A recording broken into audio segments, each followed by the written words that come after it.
आज मी तुम्हाला हळदीच्या खोल्याचा वापर न करता पातोळ्या कशा बनवतात याची रेसिपी दाखवणार आहे।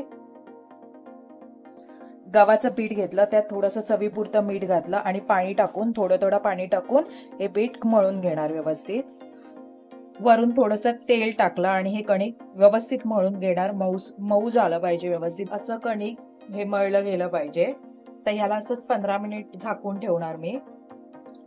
कणिकला झाकून ठेवलं तोपर्यंत आपण इथे पातोळ्यांसाठी जे खोबरं पाहिजे ते बनवून घेते। त्यासाठी इथे मी 2 चमचे तूप ऍड केलं, बारीक केलेलं गूळ ऍड करते। हे गूळ व्यवस्थित वितळून घ्यायचं। गूळ वितळलं तसं मी यात खोबरं ऍड करते, बारीक किसून घेतलेलं, आणि हे व्यवस्थित मिक्स करून घ्यायचं। यात मी थोडेसे ड्रायफ्रुट्स ऍड करते। गुळाचा पाक हा व्यवस्थित सुकेपर्यंत मिक्स करत राहायचं। थोडीशी वेलची पूड ऍड करते।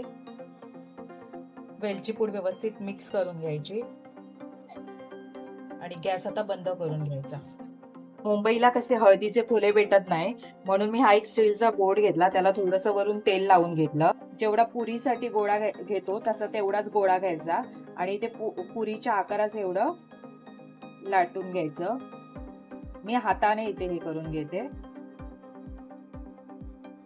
बघू शकता आपण जेवढा पुरीला आकार कापून घेतो तेवढाच हा करून घ्यायचा आकार। आता मी यात हे मगाशी बनवलेलं आपण खोबरं ते ऍड करते यात मी। चारी साइडने हे व्यवस्थित पॅक करून घ्यायचं।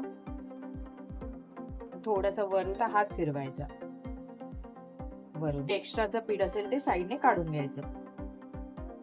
एक एक करून अशा मी सगळ्या पातोळ्या करून घेतल्या।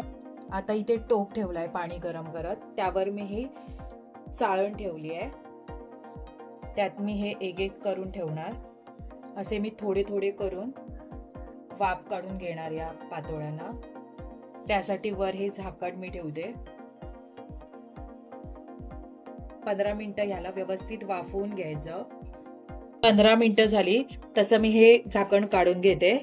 आता पातोळ्या व्यवस्थित झालेल्या आहेत। आता गॅस बंद करते। थंड झाल्यावर एक एक करून काढून घेणार। हळदीच्या खोल्याचा वापर न करता इथे मी व्यवस्थित अशा पातोळ्या तयार करून घेतलेल्या आहेत, वाफवून घेतलेल्या आहेत। या पातोळ्यांची रेसिपी तुम्हाला कशी वाटली? आवडल्यास लाईक, कमेंट अँड शेअर करा।